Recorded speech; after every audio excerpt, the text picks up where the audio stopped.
In Switzerland, all the non-native French were expelled from France. He returned to Switzerland.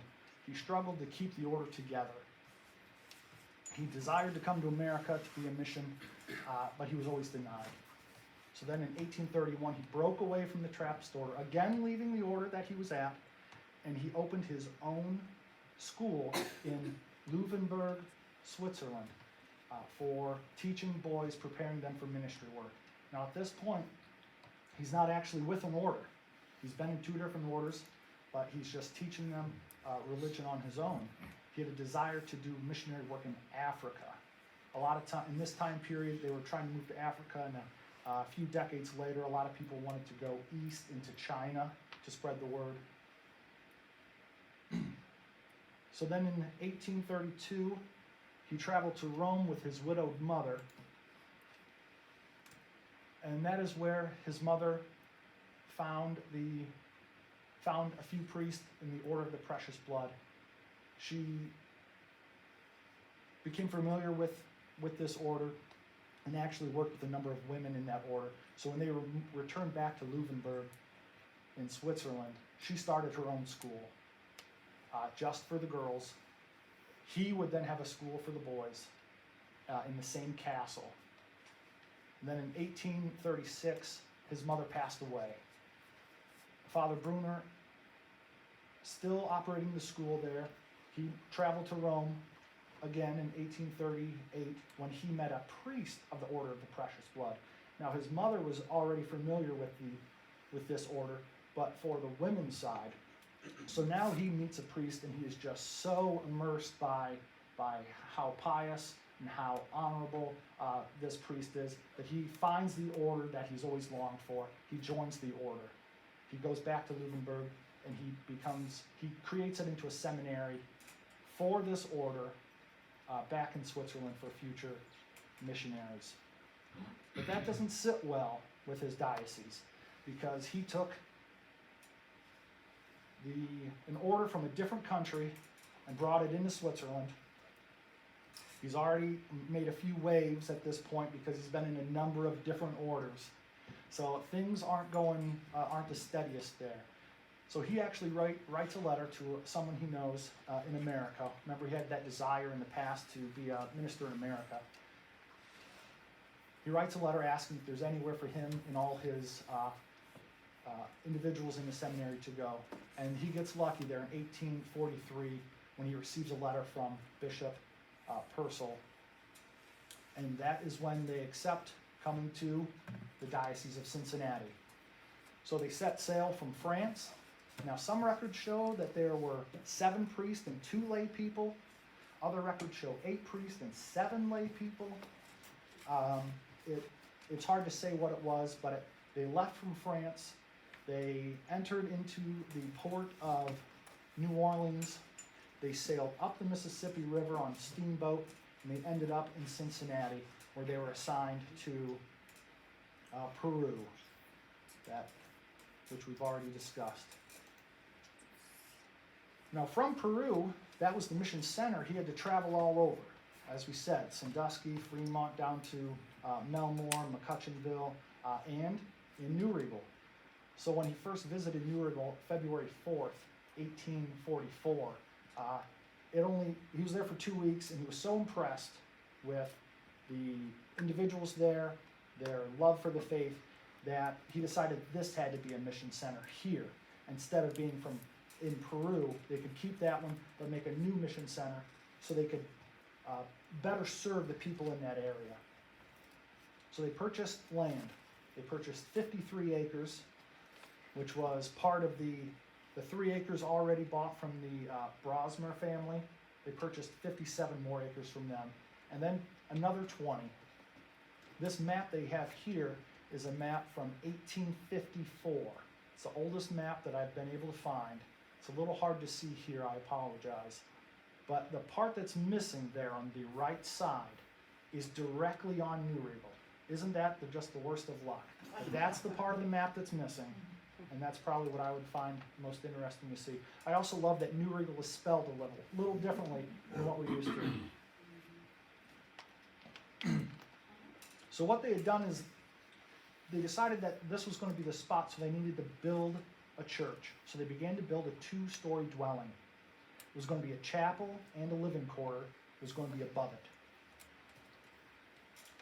It was going to be for the brothers, because they were there, the priest and the brothers, and the bishop was due to visit. Now they weren't sure. At this point, we're in August. They're about finishing the building. They're not sure when he's going to be here. They're hoping it's the end of September and into October. But of course, no great plan, or even great plans fail sometimes. So the bishop shows up early. He shows up in August. They weren't ready for him. At this point, the building, you have the walls, you have the roof. There is just the floor joists. There's the openings for the windows, but they're not enclosed. The doors aren't enclosed. It's very a rough building. But the bishop shows up, and he insists on staying there for the night at that building, not some other location.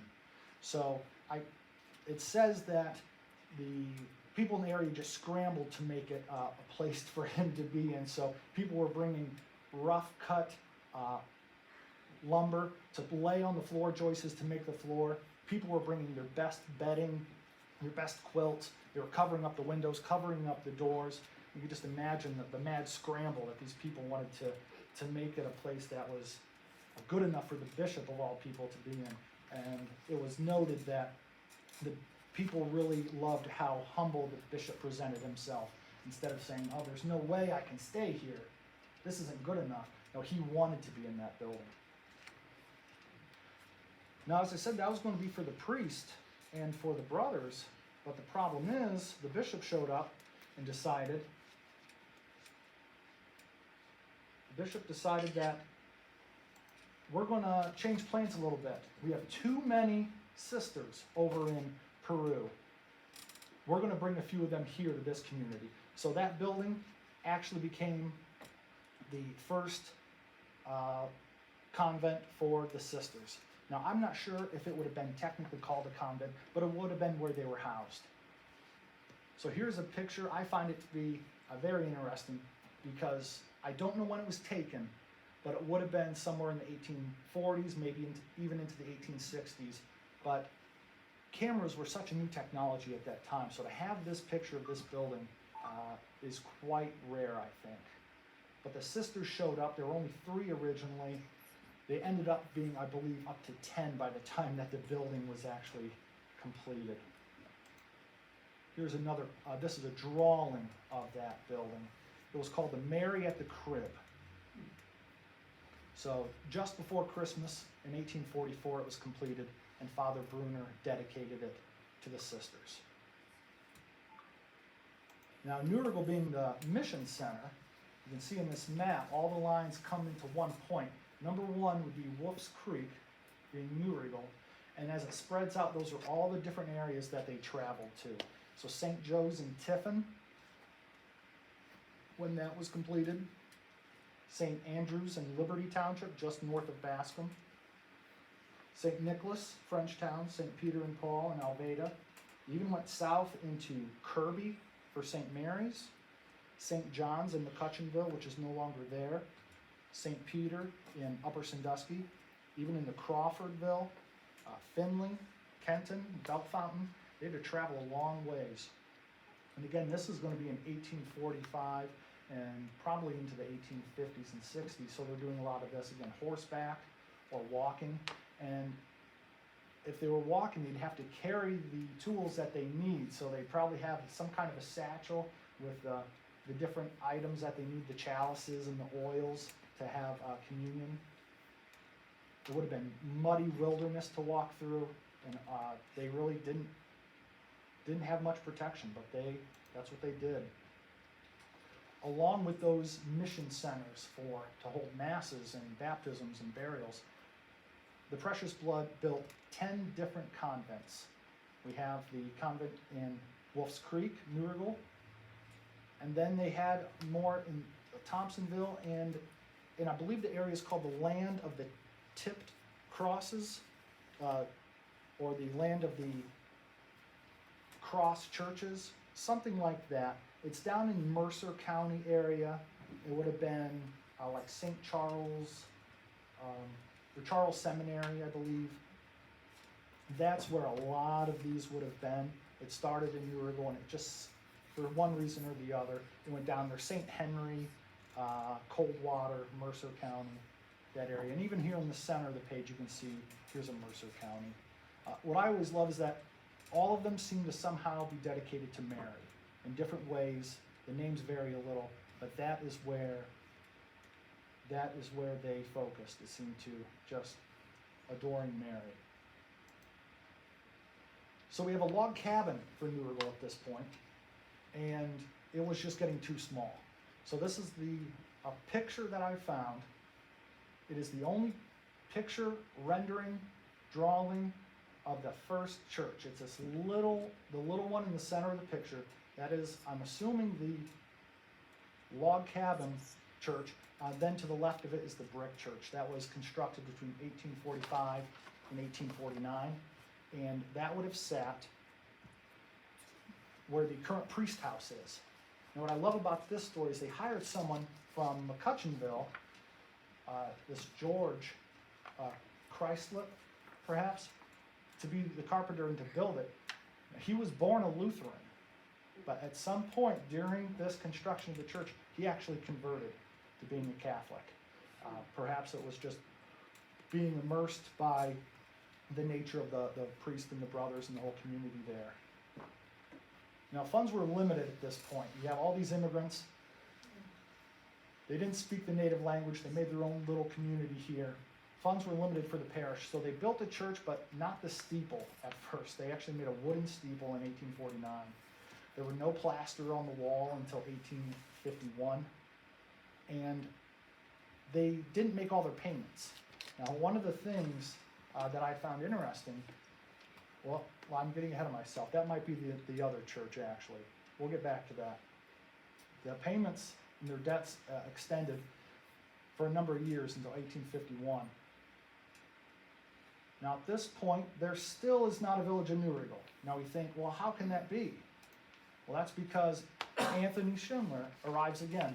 He had a lot of land, as we said, and at one particular point where he has this land, two major roads converge. What we know as Perry Street and Tiffin Street for New Riegel. It was actually, I believe, Perrysburg Road, because it went from Perrysburg to some other city in the south. So that's why it's called Perry Street, because that comes from Perrysburg. Tiffin Street obviously takes you into Tiffin. But he hires someone to survey the land, which is the very center of New Riegel now. There's 43 lots at this point. Now he works on the 19th, 21, and 22nd. You think, well, why didn't he work the 20th? Because the 20th was a Sunday that year. So he did not work on a Sunday to survey this land. The plots were meant to be sold, but they just didn't sell at first. He sold a few to his son-in-law and to a few close friends, but most of them didn't sell until it was a sheriff's auction in 1857. But something happened to Anthony before that point. He passed away. Anthony passed away in 1851 from cholera. Now that is very common for that to pop up in Seneca County history. There's just several areas, many years that cholera was just doing real damage to the area. So he was never alive to see the village become what it is, or what it was at that point. The land was still there. His widow would have benefited from the sales, but he never got to see it. What we see here is his original headstone, which is still in the cemetery today. It's covered in a lot of black moss. It's a little hard to read. On the right-hand side, you'll see a much newer one. This is like a bronze memorial that was placed by two of his great-great-nephews, Ray Schindler and Robert Schindler. Ray is 96 at this time. He's always a pleasure to talk to. But him and his brother are responsible for this other placard here, which gives a good history of the early New Riegel. Along with St. Boniface and New Riegel, we have St. Peter and Paul Parish. Now, people